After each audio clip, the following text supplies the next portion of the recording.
হাজবেন্ডের মানে আমাদের যেহেতু অ্যানিভার্সারি ছিল সেই জন্য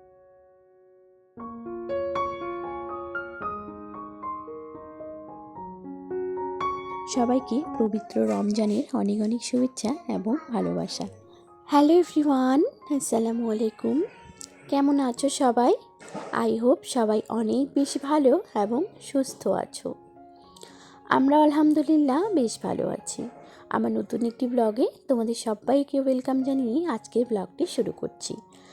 ভিডিওটি কে কোথার থেকে দেখছো প্লিজ ভিডিওটিতে একটা লাইক একটা কমেন্ট করে দিও। তোমাদের একটা লাইক একটা কমেন্টই আমাদের উৎসাহিত করে নতুন নতুন কিছু করার। তো আজকের ভিডিওটা একটু অন্যরকম। আজকে কিন্তু একদম দুপুরবেলা থেকেই শুরু করেছি। রমজান মাস শুরুতেই আমি কিভাবে আমার ঘরটাকে ছোটো রুমটাকে একটু ভালো করে গুছিয়ে পরিপাটি করে নিচ্ছি সেটাই তোমাদের সঙ্গে শেয়ার করব। আর ওই যে জলসা বাড়ির থেকে কী কী গিফট কী কী নিয়ে এসেছি সেটাও কিন্তু আজকের ভিডিওতে থাকছে। তো ভিডিওটা কোনো স্কিপ না করে কন্টিনিউ করার চেষ্টা করো। আশা করছি আজকের ভিডিওটাও তোমাদের অনেক ভালো লাগবে। সকালবেলা থেকে তেমন কোনো ভিডিও শেয়ার করা হয়নি। ওই রান্নাবান্না খাওয়া দাওয়া কিছুই তোমাদের সঙ্গে আর শেয়ার করতে পারিনি। জানো তো, কয়েকদিন বাবার বাড়িতে থেকে বাড়ি এসে একদম মাথা ঘোরাচ্ছে। সব কিছু এলোমেলো, বিশেষ করে এই আলনাটা একদম অগুছানো হয়ে আছে। কোথাকার কাপড় যে কোথায় গিয়ে আছে একদম বলা মুশকিল। সে কারণেই প্রথমে আগে আলনাটাকেই ভালো করে গুছিয়ে নিচ্ছি। হাজবেন্ড না এত অগোছানো হয়ে গেছে কী আর বলবো। আমি তো মাঝে মাঝে ভিডিও কলে তাকে বলি আলনাটা দেখাও আমাকে ঠিক আছে কি না। আসলে কি করব বলো, এখানেও তো নজর দিতে হবে, নইলে আমার রুমের অবস্থা এমনিতেই বেহাল হয়ে আছে, তার থেকে আরও দ্বিগুণ বেহাল করে দেবে। এমনিতে তো কোনো কালার করা নেই, পট্টি করা নেই বলে ভালোই লাগে না। রুমটাকে কত গুছিয়ে রাখি একদমই ভালো দেখায় না। তবুও চেষ্টা করি ওভাবেই আমার এই খসখসে ওয়ালের ঘরটাকেই একটু গোছানোর, ওভাবেই চেষ্টা করি। তো দেখো এদিকে এখন আলনাটা প্রায় গুছিয়ে নিচ্ছি, আর যেখানকার জিনিস সেখানে কিন্তু রেখে দিচ্ছি। আসলে কি বলো তো, একদম একটা খুঁজতে গিয়ে কিন্তু দুইটা ফেলে দেয়, সে কারণে। আর এদিকে দেখো এই মোটা মোটা জ্যাকেটগুলো এখন যেহেতু গরমের দিন চলেই আসতেছে, সে কারণে কিন্তু ওগুলো একটু ভালো করে ধোয়া হয়ে গেছে। আর ওই হাইনেক পাতলা সোয়েটারগুলো বের করে রেখে দিয়েছি। 2 দিন 3 দিন পর পরই একটা একটা করে চেঞ্জ করে পরবে, সোয়েটারগুলো চেঞ্জ করবে। এটা কখনো বের করতেছে তো ওটা উঠিয়ে রাখবে, এটা বের করবে বলে আমি কিন্তু সব কিছু এখন কিন্তু বাইরেই রেখে দিয়েছি। এগুলো এখন সুন্দর মতো করে ভাঁজ করে নিচ্ছি, যেগুলো আর এখন লাগে না। লাগে না বলতে গেলে ভুল হবে, কখনো কখনো কিন্তু ব্যবহার করতে হচ্ছে, কারণ হুট করেই কিন্তু ঠান্ডা করতেছে আবার গরম। এখনও তেমন ভালো করে গরমটা আসেনি, সে কারণে কিন্তু অনেক সোয়েটার জামাগুলো বাইর করা আছে। এই যে আমার নাইট ড্রেসটা দেখতে পাচ্ছ, এটা কিন্তু অনেক দিন থেকেই আমার পরা হয় না। বাবার বাড়ির থেকে এসেও পরি না, তার আগেও কিন্তু কয়েকদিন পরিনি। সেটাকেও একটু ভালো করে ভাঁজ করে রেখে দিচ্ছি। আজকে জানো তো এমনি করে ভাঁজ করেই শুধু রেখে দিয়েছি সবার মধ্যে। আর এই যে শার্টটাকে উঠিয়ে রাখতে চাইলাম, কিন্তু সেদিন না একটা মোহর বাড়ি গিয়েছিল, ওখানে গিয়েই তো একটু নোংরা করে দিয়েছে বলে আর ওটাকে আর উঠিয়ে রাখা হলো না আমার। ওটাকে ভালো করে একটু ধুয়ে পরিষ্কার করে তারপরে কিন্তু উঠিয়ে রাখবো। আর যেগুলো একদম লাগতেছে না এখন, সেগুলো সুন্দর মতো করে গুছিয়ে রাখতে হবে। এই যে দেখতে পাচ্ছ সোয়েটারটা, এটা কিন্তু আমি আগেই ধুয়ে দিয়েছিলাম, উঠিয়ে রাখার জন্যই ধুয়েছি। তবে একটু ঠান্ডা করেছিল, পরেছিলাম, তারপরে কিন্তু আবার ধুয়ে দিয়ে এখন উঠিয়ে রাখতেছি। আর এটা হচ্ছে আমার নতুন ড্রেসটা, তোমাদের সঙ্গে শেয়ার করা হয়নি। এই ড্রেসটা আমি অনেকবারই পরেছি, তোমরা দেখেছো ফটোতে ভিডিওতে। কিন্তু এই ড্রেসটা আমি অনলাইন থেকে অর্ডার করে নিয়েছিলাম, কয়েকদিন আগে একটা নিয়েছিলাম, তখন হাজব্যান্ড আবার একটা অর্ডার করে দিয়েছিল। এই যে দেখতে পাচ্ছ। অবশ্যই কিন্তু কমেন্ট করে জানাতে ভুলো না ড্রেসটা আমার কেমন হয়েছে। আর তোমরা অনেক ভিডিওতে দেখেছো, ফটোতে দেখেছো আমাকে কেমন মানিয়েছে, সেটাও কিন্তু কমেন্টের মাধ্যমে জানাতে ভুলো না। গরম দিন আসলে কিন্তু তেমন একটা কাপড় চোপড় বের হবে না, কারণ ওই পাতলা পোশাকগুলো পরবো, ব্যবহার করব, ওগুলো ধুয়ে দিলেই হয়ে যায়। আর জানো তো এই শীতের দিনে এত কাপড় চোপড় বের হয়, এই মোটা মোটা কম্বল বের করতে হয়, মোটা মোটা সোয়েটার জ্যাকেট, অনেক কিছু। ছোট বাচ্চা থাকলে তো আবার অনেক কিছুই বের করতে হয়, সে কারণে। আর গরম দিন থাকলে কিন্তু এত কিছু আর বের করতে হয় না, অল্প 2-1টা জামা বের করো, ওগুলাই পরা যায়, ওগুলাই সুন্দর মতো রৌদ্র করে জামাগুলো শুকিয়ে যায়। আর শীতের দিনে তো তেমন একটা হয় না, কুয়াশাময় দিন, জামা কাপড়ও শুকাতে চায় না, সে কারণে কিন্তু অনেক কাপড় চোপড় বের করতে হয়। আর এদিকে দেখো আজকে হচ্ছে 2তম রোজা, আর হাজবেন্ড কিন্তু কালকে যে ফলগুলো নিয়ে এসেছে সেই ফলগুলো আমি এই বড় ঝুড়িটার মধ্যে রেখে দিয়েছি, মানে ভালো করে ফলের ঝুড়িতে উঠিয়ে রাখিনি। তবে হ্যাঁ, এই ঝুড়িটাতে কিন্তু আটতেছে না, সব কিছু হবে না, সে কারণেই দেখো আবার আমাকে ঝুড়িটা চেঞ্জ করতে হলো। সুন্দর মতো করে এই ঝুড়িটা ধুয়ে নিয়ে আসলাম এটাতে রাখবো বলে, কিন্তু একদমই এটাতে হচ্ছে না, সে কারণে এখন একটা বড় ঝুড়ির মধ্যে ভালো করে রেখে দেব। আর এই চাপা চাপা করে রাখলে তো ফলগুলো নষ্ট হয়ে যাবে, সে কারণে এই জায়গাটাও অনেক বড় আছে, এই ঝুড়িটার মধ্যে সব কিছু ফলগুলো একদম হালকাভাবে রাখতে পারবো।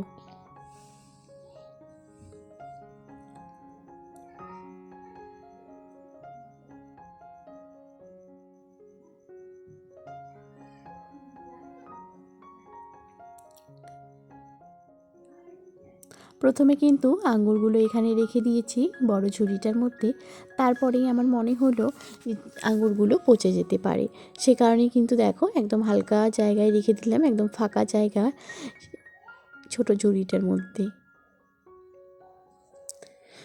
দুই একটা মানে অনেকগুলোই ঝরে গেছে, আর যেগুলো একটু নষ্টর দিকে চলে এসেছে সেগুলো কিন্তু একদম ফেলে দিলাম, ওগুলা আর ওই জায়গায় রাখলাম না, কারণ 1-2টা পচা থাকলেই সব কিছু পচার সম্ভাবনা থাকবে। এদিকে দেখো জলসাবাড়ির থেকে কী কী নিয়েছি আমরা, আর এখানে কয়েকটা জিনিস আছে, তবে ঠিকই আরও কয়েকটা জিনিস নেই, আমি বাড়িতে রেখে এসেছি। আর ভাইস্তাকে দিয়েছি, এরকম একটা গাড়ি নিয়ে এসেছি, এটা হচ্ছে আরহানের জন্য, মানে আমার বাবুর জন্য, ভাইস্তার জন্য একটা নিয়ে এসেছি, তাকে দিয়ে দিয়েছি। ভাস্তির জন্য কিন্তু একটা ইয়ারবেল নিয়ে এসেছি। আর এখানে আছে আমার হাজব্যান্ডের, মানে আমাদের যেহেতু অ্যানিভার্সারি ছিল সেই জন্য ওকে গিফট দিয়েছি এই 3টা জিনিস, একটা টি শার্ট, একটা পারফিউম আর একটা কোমরের বেল্ট, এই 3টা জিনিস ওকে দিয়েছিলাম গিফট। আর জানো তো এখানে আছে 2 সেট কাপ, কালো কাপ আমার ভীষণই ভালো লাগে, সে কারণেই নেওয়া হয়েছে। আম্মুকে দিয়েছি 1 সেট, মানে 15টা, এখানে আছে 10টা। এখানে আরহানের জন্য একটা ফ্লাস্ক নেওয়া হয়েছে, আব্বু দিয়েছে আর কি দোকান থেকে এটা, আর এই যে এটা ব্যাগটাও হয়েছে নেওয়া, সেটা তোমাদের আগেই বললাম। আর আমার জন্য নিয়েছি এই চুড়িগুলো জলসার থেকে। কেমন হয়েছে চুড়িগুলো অবশ্যই কিন্তু কমেন্টের মাধ্যমে জানাতে ভুলো না, কমেন্ট করে জানাবা কিন্তু। তারপরে এই যে দেখো এখানে আছে 6টা চামচ, এই চামচগুলো আমাকে আম্মু গিফট করেছিল, আম্মু দিয়েছে আমাকে নিয়ে। তারপরে বাবুর জন্য একটা ওয়াচ নিয়েছি, এখানে এক্সট্রা স্ট্যান্ড আছে, মানে সেলফি স্ট্যান্ড আছে আর কি, আমারটা যেহেতু আগেরটা ভেঙে গেছে ভিডিও করতে প্রচুর অসুবিধা হচ্ছে বলে নতুন একটা নিয়েছি, খুবই সুন্দর, মানে এত ভালো লাগতেছে, এটা আবার অনেক সুন্দর আগেরটার থেকেও। তারপরে আমার জন্য ক্লিপ, আর ক্লিপ না নিলে তো আমার একদমই ভালো লাগে না। এই যে নতুন ড্রেসটা যে দেখলে তোমরা, আসলে এই ড্রেসের সঙ্গে এটাকে নিয়েছি, পরলে ভালো লাগবে তাই না বলো। তারপরে এখানে আছে আরও ক্লিপ আছে, আর ওই একই কালারের হালকা একটু কালারটা চেঞ্জ, এটাও একটা ক্লিপ নেওয়া হয়েছে। আর এই এখানে আছে কানের জড়া, দাঁড়াও একটু খুলে দেখাই, এই যে দেখতে পাচ্ছ কানের ঝুমকো, কানের, জানি না কেন নিয়েছি, মানে একটু ভালো লাগলো বলে নিয়ে নিলাম, তবে এটার সঙ্গে এখন ভালোই যাচ্ছে। এই যে দেখো এটার সঙ্গে কিন্তু অনেকটাই যাচ্ছে, এটা হচ্ছে কালো কালার দেখা যাচ্ছে ঠিক, এটাও কিন্তু নীল কালার অ্যাকচুয়ালি, খুবই সুন্দর লাগতেছে কানেরটা, সেই জন্য কানেরটা নেওয়া হয়েছে। এই ড্রেসটা যখন পরবো তখন এগুলো সেট করে পরবো। তারপরে বাবুর জন্য আর গাড়ি নেওয়া হয়েছে, এখানে দেখো একটা অনেক বড় সাইজের গাড়ি আছে, অনেকগুলো গাড়ি কিন্তু আমরা বাড়িতেও রেখে এসেছি। এখানে একটা ডাম্পার গাড়ি আছে, তবে আরেকটা এরোপ্লেন নিয়ে এসেছে, হেলিকপ্টার নিয়ে এসেছে সরি, এখন যে কোথায় আছে গাড়িটা এখন বলতে পারছি না। তবে আর এই যে দেখো আমাদের গাড়ির জন্য আর কি, আমার হাজব্যান্ডের গাড়ির জন্য এই যে 2টা খরগোশ নেওয়া হয়েছে, গাড়িতে রাখলে ভীষণই সুন্দর লাগবে। কেমন লাগবে বলো তো তোমরা একবার কমেন্ট করে। এদিকে আমার জুতা নিয়েছি, 2 জোড় জুতা নিয়েছি, এই জুতোগুলো ব্যাগে ছিল ভাঁজ করানো, সেই জন্য এরকম লাগতেছে। আর এই যে দেখো জুতাগুলোর দাম জানো তো, জুতাগুলোর মানে দামটা শুনলে না তোমরা অবাক হয়ে যাবা, এই জুতোগুলো 50 করে নিয়েছে। পরতেও ভীষণ ভালো লাগে আর অনেকটা সুবিধাময়, জানো তো ভীষণই সুন্দর লাগতেছে। দাঁড়াও একটু পরে দেখাই,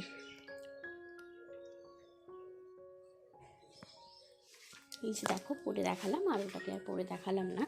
এই যে 2 সেট জুতা নিয়েছি, তোমরা কিন্তু কমেন্টের মাধ্যমে জানাতে ভুলো না কেমন হয়েছে আমার এই জুতা জোড়াগুলো আর সমস্ত কিছু জিনিস যেগুলো তোমাদের সঙ্গে শেয়ার করলাম। তবে হ্যাঁ, আম্মুকে চুড়ি দেওয়া হয়েছে, চুড়িগুলো কিন্তু আম্মুকে দিয়ে দিয়েছে, মানে শাশুড়ি মাকে আমার মা নিয়ে দিয়েছে শাশুড়ি মার জন্য, সেটাকে আর তোমাদের সঙ্গে শেয়ার করলাম না। একে একে সুন্দর করে সব জিনিসগুলো সাজিয়ে রাখলাম। এই যে দেখো, এখানে হচ্ছে আমার এই শোকেসের মধ্যে বেস্ট পার্ট এই দুটো এখানে, আর আমার সাজার জিনিস। আসলে আমার সোনা গয়নার প্রতি কোনো চাহিদা নেই, শুধু এই বাসনকোসন যদি থাকে, ফাইবারের বলো প্লাস্টিকের বাসনকোসন এগুলো যদি থাকে, আমার ভীষণই ভালো লাগে কেন জানি। কোনো একটা মানে যে কোনো চুড়িওয়ালা বলো বা কাপড় বিক্রি করা বলো, কেউ যদি আসে একটা জিনিস যদি না নিই তবুও শান্তি লাগবে, কিন্তু এগুলা যখন বিক্রি করতে আসে কিছু না নিলে একদমই ভালো লাগে না। তারপরেই চলে আসলাম সন্ধ্যার রান্নার দিকে। আসলে এগুলো রান্না করব আজকে কাঁঠাল। হাজব্যান্ড কিন্তু তোমাদের সঙ্গে কালকে শেয়ার করেছিলাম বাজারে ব্যাগে 4টা কাঁঠাল নিয়ে এসেছে। আজকে কাঁঠালই রান্না করব। আর দেখো তো কাঁঠালটার গায়ে কীরকম মাটি লেগে আছে, আসলে উপর থেকে পড়ে গেছে মাটিতে, হয়তো সে কারণে মাটিগুলো একটু আটকে গেছে। তো এখন কিন্তু কাঁঠাল রান্না করব আজকে একটু গরু মাংস দিয়ে। তো দেখো, প্রথমে একটু সরষের তেল ভালো করে লাগিয়ে নিচ্ছি। আর জানো তো, এত এত সুন্দর করে তেলগুলো লাগিয়ে নেওয়ার পরেও কিন্তু আমার হাতে হালকা ফুলকা আঠা হয়েছে। পরে কিন্তু আমি আবার তেল লাগিয়ে নিয়েছিলাম। ছোট ছোট কাঁঠালগুলোতে এত পরিমাণে আঠা ছিল যে বলার মতো না। প্রথমেই আমি টেবিলের মধ্যে এইভাবে কাটাকাটি শুরু করে দিয়েছি, তারপরে কিন্তু বাইরে নিয়ে গিয়েছিলাম। ওখানে আমার বড় জাও আমার হেল্প করেছে কাঁঠাল কাটতে। তবে এখন দেখতে পাচ্ছ তোমরা একটা থেকেই, কিন্তু আসলে আমরা 2টা কেটেছিলাম। আসলে অনেকজন লোক, সবাই খাবো আর সেহেরি তো খেতে হবে, সে কারণে কিন্তু একটু বেশি বেশি করেই রান্না করতে হবে। যেহেতু রমজান মাস, সে কারণে কিন্তু অনেক বেশি বেশি করেই রান্না করতে হয়। সন্ধ্যাবেলায় আম্মুর জন্য ইফতারি ঠিক করে নিচ্ছি। তো দেখো, এখানে আছে ফল, কলা, তারপরে আছে ডালিম, খেজুর, আরও অনেক কিছু ফল আছে, আপেল থেকে ধরে। তারপরে কিন্তু ছোলা বুট রান্না করা হয়েছে। কাঁঠাল কাটা শেষ হয়ে গেছে, কাঁঠালগুলো সুন্দর মতো করে কেটেই কিন্তু চলে গিয়েছিলাম কলপাড়ে, কল থেকে পানি আনার জন্য। পানি এনেই দেখো এখন মশলাপাতি সব কিছু উপকরণ রেডি করে নিয়েছি আজকে কাঁঠাল রান্না করব বলে। এদিকে ভাতও ফ্যান হয়ে গেছে, ভাতের ফ্যানা উঠতেছে। তো এখন আমি এগুলাকে সুন্দর মতো করে সব কিছু ভালো করে গুছিয়ে নিয়ে তারপরে রান্নাটা বসিয়ে দেবো। তো দেখো, একটুখানি মাংস ছিল বলেই ছোট ছোট করে কেটে নিয়েছি। তারপরে কিন্তু মাংসটাকে ভালো করে সব কিছু মশলার সঙ্গে একটু ভেজে দিচ্ছি।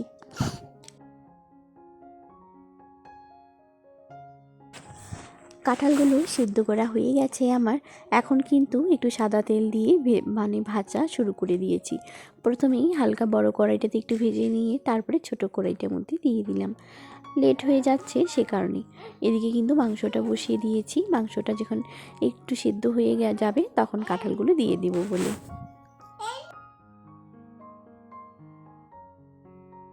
তো দেখো, এদিকে কিন্তু ছোট চুলার মধ্যে দিয়ে দিলাম কড়াইটা প্রথমে, তারপরে একটু ভালো করে ভেজে নিয়ে এখন ঢেলে দিয়েছি।